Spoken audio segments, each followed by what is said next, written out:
So I think it's about time that I do a little update. And it's 2024, so why not? You in the past, I'm in the future. You mad that they don't salute you. Thank you so much for clicking on this video. If you're new here, my name is Keela Trishan, and I make videos on lifestyle, insurance, and mental health. I also do vlogs, day in the life in the insurance industry, day in the life with a toddler, all the things. So if that's something that interests you, go on ahead and click that subscribe button below. Be sure to turn on your notifications so you don't miss anything from me. And if you're returning, thank you so much for coming back, and thank you for your support.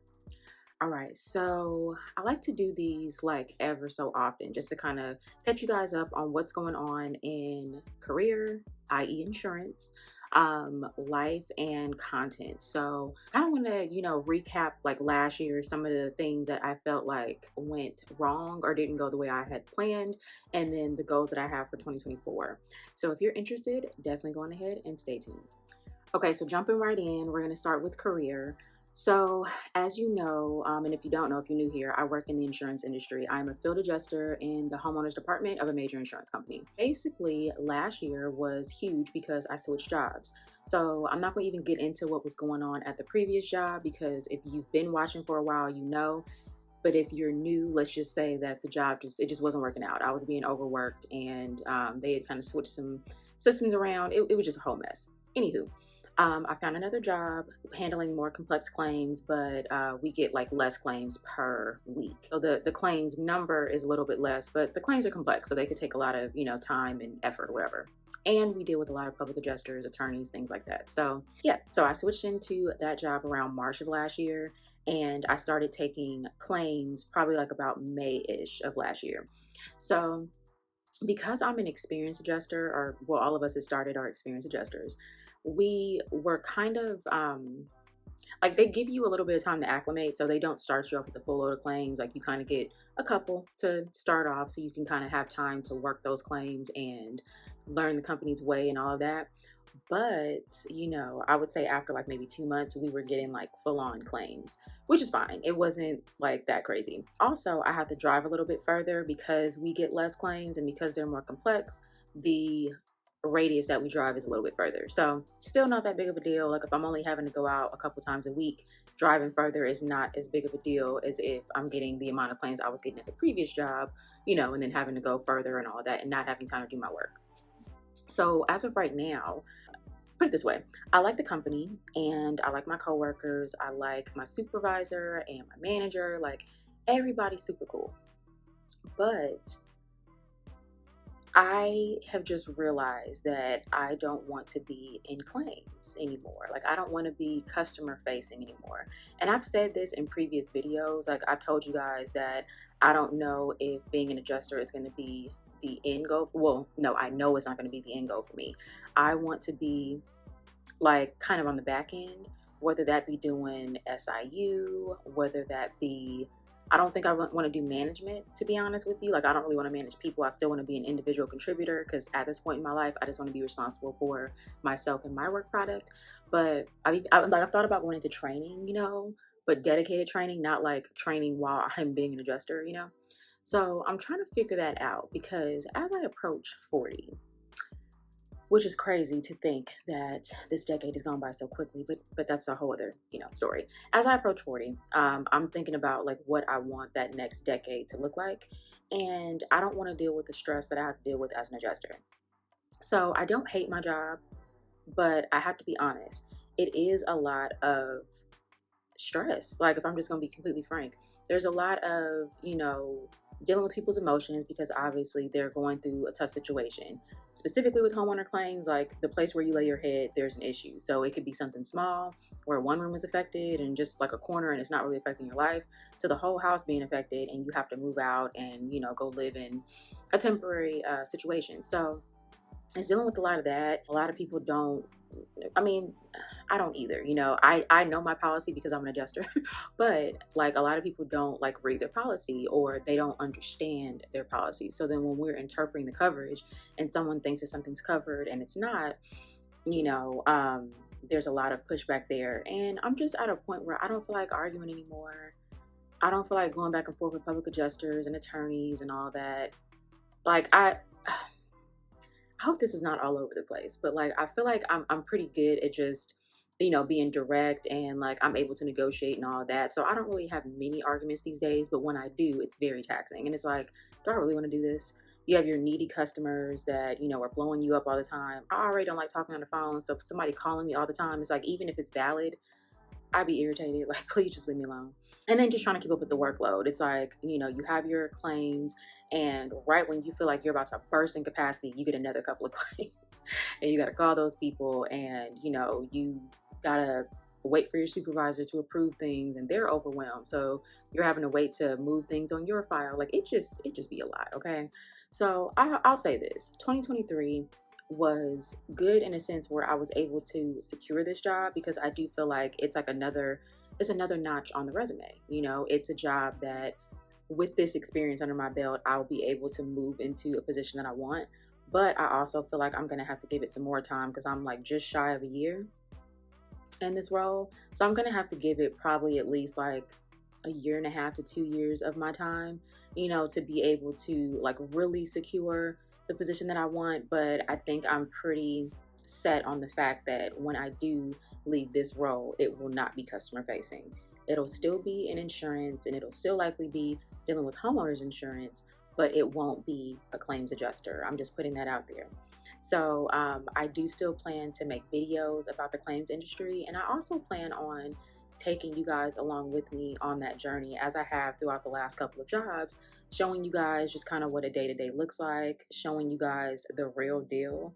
Like, when I'm stressed, I'll let you know. When things are going good, I'll let you know. But this is a very hard industry. I'll say that it is rewarding as far as like pay and experience. You can do a lot with this career, but you do have to be mindful of like taking care of yourself and not letting it consume you, because it can. And a lot of people fall into depressions and anxiety just because of, you know, how crazy things can be. So just to kind of end this portion, I'll say moving forward, I am trying to like look ahead, make sure that I'm keeping my eyes and ears peeled for, you know, different roles, because once the opportunity presents itself and I'm able to successfully like move over to something, I want to be ready. I don't want to continue to jump companies, if I'm going to be honest. Like, I'm just tired of that. Like, I want to, you know, build my career with one company if I can help it. Like, if I can find something within this company that is outside of claims, I will absolutely do that. If I have to move, I will, but I prefer not to. So I'm just kind of like actively looking to see like what else is out there, not to make a move right now, because um I still need to make a mark in this role. But I am preparing myself for the next 6 months to a year to transition out into, you know, like another position, a position that I will probably retire in. I'll say that. Okay, so moving right along into like kind of more personal life and like what's going on there. So, nothing bad, I'll say that. If you have been around, you know that I moved last year. So my husband and I purchased some property, and we moved like probably mid-year. So the whole beginning of last year was me starting a new job, us getting ready for the move and all of that. So the first 6 months of 2023 was like a blur. So it was a lot. So it was a big accomplishment, but it was very taxing on us as far as, you know, just having to move while working. I couldn't take vacation yet because I was literally just starting this job. So normally, like when you're moving, especially when you're doing like a big move, you would take, you know, a few days off to actually do the move and all that.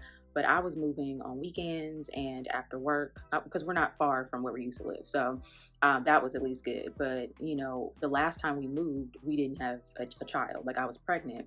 And now, like with this move, we had a 4-year-old. So it was a lot going on. The good thing is my family, they stay pretty close, so they were able to, you know, help us to a certain extent. But for the most part, me and my husband did the move on our own. We had our family come and help us with like big furniture and stuff, like things that we were moving from the old place to the new place. There were stairs at the other place, and then there's stairs here. So that was a lot, just, you know, trying to get things up and down the stairs and in and out. You know, appliances coming to the house and all that stuff. So it was a lot logistically, I'll say that. It was a blessing at the end of the day. So I'm not complaining about it. It was just, you know, just a lot, like just being honest. So that, with that being said, I feel like I fell off on my meal prepping. I fell off on working out, and it was like I tried to get it back, but it never really quite like came together in 2023. So now that I'm starting off 2024 just in this new place, I am trying to get back to the habits that I had built in the old place, but then also create like better habits. For example, with meal prepping. So I'm not the type of person that's gonna meal prep for the whole week because I'm not about to eat food that I made on Sunday on Friday. You know, like that's not really my get down. If anything, like I think the most I'll prep for is like 3 days, maybe 2 to 3 days, I'll say that.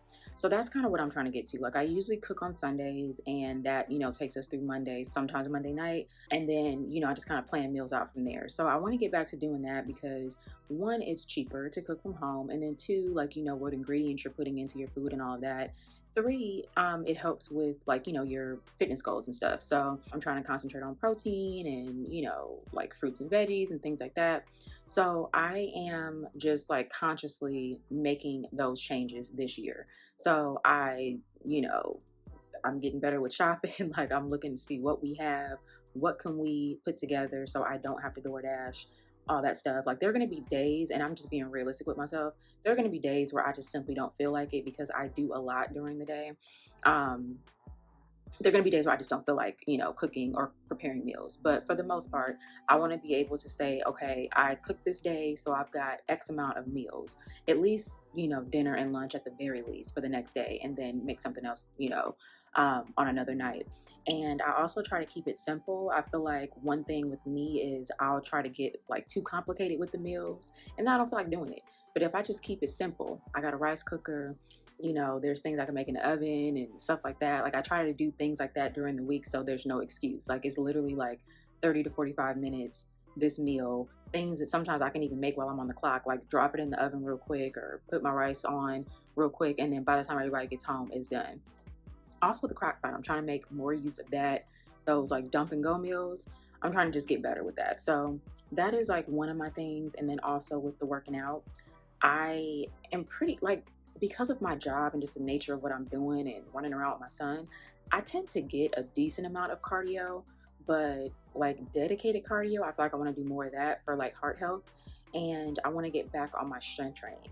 I fell off completely on the strength training. So we do have like a home gym in our garage that my husband put together. So we are going to get back into what we were doing. Like I feel like the last time we had a really good workout system was like 2021, 2022.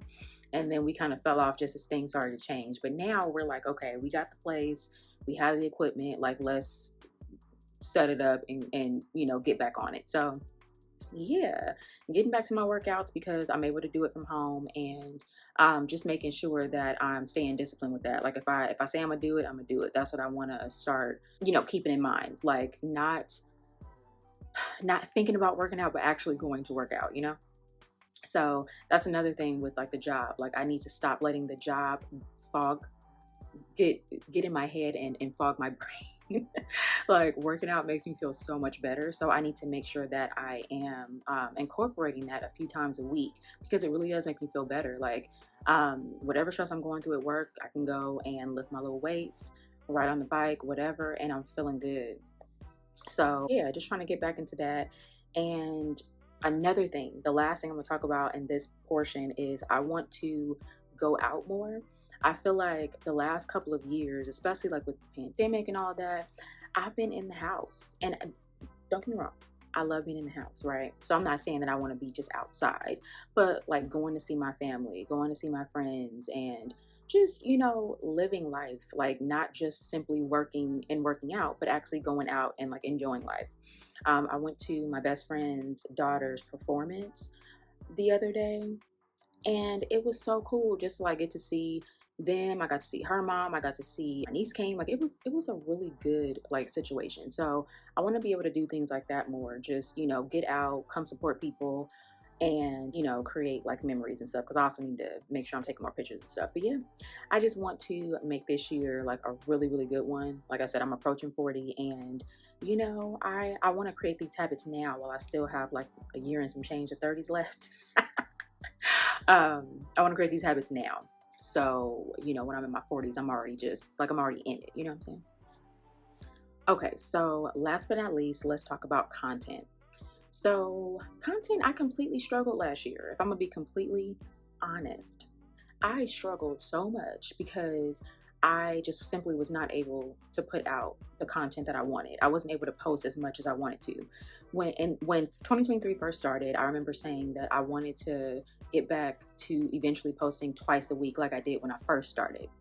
And if you know anything about YouTube and algorithms, hell, even Instagram, you have to post in order to grow. And I noticed that my channel hit kind of like a plateau. I just simply was not gaining as many subscribers, but it made complete sense. I wasn't posting as much. So it got to a point where I was posting like maybe every 2 weeks, and then sometimes that would turn into 2.5 weeks and 3 weeks. And that is just not acceptable for me. I want to grow and I want to take it seriously. And when I first started YouTube, I remember like giving myself a pep talk saying, like, don't do this if you're not going to really do it. And I feel like I was hanging on by a thread last year, but it was because of everything that was changing around me, like living space, job, all of that. I was just trying to get acclimated to a lot of things, and that reflected in my content. Because to be real with you, I was tired. I only have a finite amount of energy. Hell, we all only have a finite amount of energy. So it was like I'm trying to get my bearings, and sometimes filming was just not at the top of that list. But then I would think about it like, crap, I need to film. Or, I'd be wanting to do like a day in the life vlog, but then it'd be so busy at work that I don't even want to project that energy on camera because I'm like irritated or whatever. So I wouldn't film a vlog. And the next thing you know, the week has gone by. So I want to be just more intentional, and I need to go back to like planning my content. A lot of the content that I put out last year was me doing stuff on the fly, like me thinking of a video like, oh, let me write this down real quick. Let me go film it right now. That kind of thing. I don't want to do that because that's not sustainable, clearly. So I want to get back to, planning out, okay, these are the videos that I want to film. Writing out my, not scripts, but my prompts. Usually like when I'm doing a sit down video and I'm talking about, I don't know, 5 tips on how to be a good adjuster or something like that. I typically have my prompts and then I kind of freestyle the video. So that's what helps me. I don't necessarily need a script. I just need like something to go off of so I know kind of where I want to take it. And same thing with vlogs. Like I would kind of like mentally plan that out. Like, okay, Wednesday I have this going on, so I'm gonna go ahead and vlog. This is a good day to vlog. Even with like routine videos, I haven't done many, but I do want to do more. I need to be more intentional about those. The tricky part sometimes with the routine videos is that like if I'm doing like a Sunday reset routine, for example, my family's usually here and I don't typically have them on camera. So it's just kind of filming around them, which to be honest, like that's just an excuse. I could work that out in editing. It's not that big of a deal, but those are the things that go through my mind. I feel like I'm not the only content creator that does this because I've heard other content creators talk about the same thing, but sometimes we talk ourselves out of doing things that we know we should be doing, like just making up excuses and stuff like that. And I'm just tired of making excuses. Like it's really nothing because I have the equipment, so just I film on my phone, so it's easy really to just set up my phone and just record. I think what I'm going to start doing too with some of the content that I do, especially like routines or situations where my family is around and I can't just simply talk to you guys, I'm going to start utilizing the voiceover. Like, why am I not utilizing the voiceover? I could literally just film what I need to film and then talk over it. Like, I don't know. I feel like I just be making it more complicated than what it needs to be. And I'm going to stop doing that in the new year. So since we're like halfway through January, my plan is to like try to stick to like a once a week schedule in January. I just posted a video last week. This one, I'm going to edit it probably later on tonight and try to put it up tomorrow. And then I'll film something during the week to put up for next week. But for February, I do want to try to plan like a more frequent schedule of filming. So we're going to see how that goes. I did order a planner. I ordered this planner on Amazon, and it's funny because I was thinking I got a planner every year since 2018 and they never filled that thing up, but I plan on filling it up this year. So, and then the thing is I'll use them, but then I feel like sometimes like you'll see like several weeks or maybe like a month where I didn't use it, and that just be a waste of money. Okay, so I want to make sure that I'm actually planning it out because I see the most success in my personal life, in my work life, and in my content life when I plan and when I stick to the plan, when I kind of have like a blueprint, like this is what I want to do and this is how I'm going to do it. So I am going to hold myself accountable this year because, the whole idea of these goals is to be better. You want to, like, it's not like you can change everything overnight, but you want to, just like set up good habits so you can start to see those changes. So yeah, look for different content this year. Outside of just insurance and stuff, I'm gonna incorporate more lifestyle because there is more to me than insurance, and we're just gonna see how it goes. And as always, definitely comment below if there's anything specific that you want to see from me. All right, y'all, so that is all that I have for you today. Last year, I'll just say this, last year was not a fail. There were a lot of good things that happened last year, but there were also a lot of moving pieces that kind of just, set me back. And I know I'm not the only one. I've heard from a lot of people that, last year was tricky. We have a lot of things going on in the world. The economy is out of control, so I think a lot of people had a tough year. Some people had a really good year, so I don't want to take that away, but just a lot of people I've talked to had like an interesting 2023. Okay, I don't think that my 2023 was bad, but I definitely didn't hit all of the goals that I wanted to hit. And I don't think that's necessarily a bad thing, because not like every year you're not going to hit everything. Things happen. Like, I feel like it's good to set the goals, but you just never know what tomorrow brings, So you just got to roll with the punches as best you can. But I think the biggest thing is just, staying disciplined. I know it's like a broken record, but you hear like, motivation is only going to take you so far. It's the discipline that really gets you there. So that's what I'm trying to work on this year, is my discipline. I feel like when I have been disciplined, I've seen the most results and I've been the most fulfilled. Last year, I was not disciplined. I had so much going on and I made so many excuses, and I'm taking accountability for that. This is the year of just no excuses. Like, you really can do whatever you want to do as long as you put your mind to it. And I do feel like, what you really want to do, you will make time for. So that's kind of what I'm trying to do this year. Make the time for what I say I want to do.